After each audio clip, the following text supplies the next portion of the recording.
Welcome everyone to the Traders Market Intelligence Report brought to you by WBHQ.com. My name is Robert Roy and this update is for Monday, the first trading day of the month of May 2023.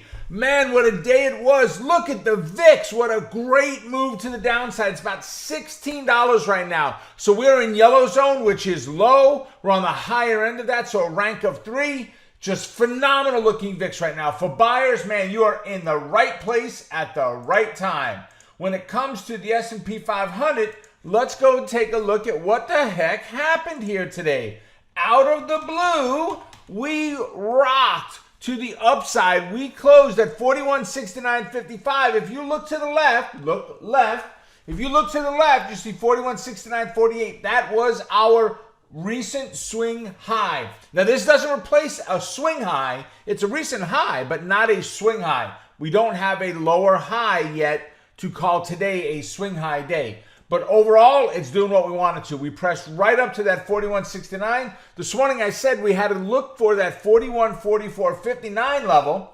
If it broke that, 41.69.48, and we are there by 48.59, 11 cents. We missed the key level by 11 whole cents, a $4,000 key level, right?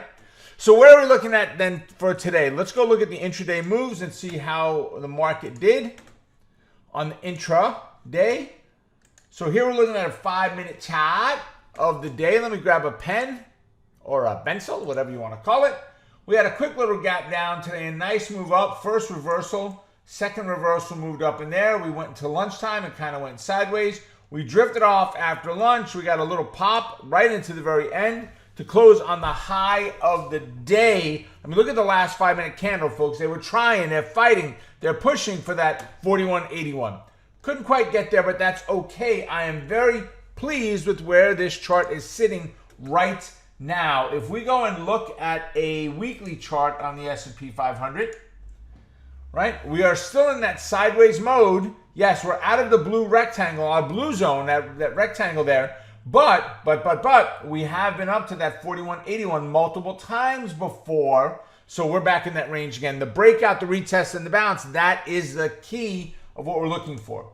We look at a monthly chart, and you can start to see a little bit, not a lot, but a little bit of a curve to the upside. We're in this sideways mode here, and this is kind of that, like that now, right? So almost that cup and handle-ish type pattern there. Monthly still sideways. Once again, 41.81, critical level that we have to break above, period, the end, right? If we go and look at economic reports, and we're going to go look out for next week, right? What does we got? You got ISM, you have ADP, you have FOMC. Well, they got a statement there at 2 o'clock. That's okay. Oh, Fed fund rate. The statement is what's going on with the Fed fund rate. They should have actually had it another way around. And the press conference then at 2:30. So what are we expecting? The expectation right now is a quarter point. The expectation beyond that, it's still showing an additional raise of an additional quarter point. I do believe we're going to get 2. Do we need them? I'm not sure. I feel we need one more. I don't know yet until I hear what the Fed has to say, my opinion of where I think we should be at this point. But I do think we need one more rate hike at this point.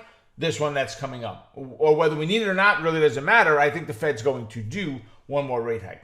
And then we're looking for that forward-looking statement. What do they say is coming next? What's down the pike for us, right? That will be the critical, the key, the needed information for us to make a decision on, are we going to have another one from there or not? But right now, the market's planning 25 or 28%, I think the last I checked, which was a few days ago, chance of another hike the next go-round after this May one is over, okay? So one last look at the S&P 500 on the daily chart. Actually, that's weekly, not daily. Let's go to the daily chart. All right, I want to back up so you can see the entire fib. All right, fib itself is good. Nothing wrong with that fib. Great stretch down there. Phenomenal run. Great move, right? If we do look at, well, actually, let me go back to the weekly one more time.